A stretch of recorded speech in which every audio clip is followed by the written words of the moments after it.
এটা ছিল গ্রেট বা শ্রেষ্ঠ একটা সংবর্ধনা। এরপরে বাংলাদেশের কোন কবিকে এতটা আয়োজনে এত উপস্থিতির ভিত্তিতে কেউ মানে সংবর্ধনা দিয়েছে আমার জানা নেই। তো যাই হোক, আমি এই কথাটা বলছি যে ওই আয়োজনের সঙ্গে আমি নিজে যুক্ত ছিলাম বলে ওই সময়ের পরিশ্রমের কথাগুলো আমাদের মনে আছে।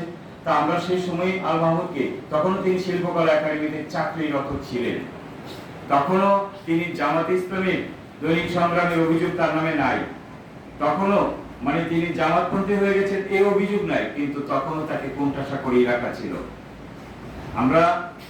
আমি নিজে রাজনৈতিকভাবে ইসলামী মাইন্ডে, সে কারণে আমার শৈশব থেকে আমি ওই ফাইটটা করে যাওয়ার চেষ্টা করেছিলাম। আমার বন্ধুরা যারা এটা আয়োজনটা করেছিলেন, এর মধ্যে আপনারা জানবেন কবি ইশারফ হোসেন, সালাউদ্দিন আইয়ুব, আমিনুর রহমান, মোহাম্মদ আজম, এখন যে বাংলা একাডেমির মহাপরিচালক, আমরা এই আয়োজনের সঙ্গে জড়িত ছিলাম।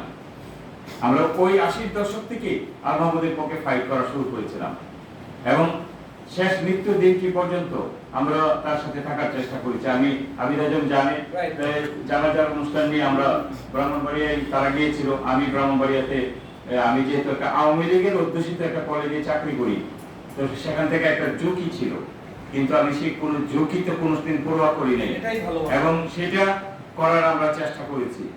যাই হোক, আমি যেটা বলছিলাম যে আসলে আমি আল মাহমুদ সম্পর্কে গুরুত্বপূর্ণ কিছু কথা বলার আগ্রহ আমার ছিল।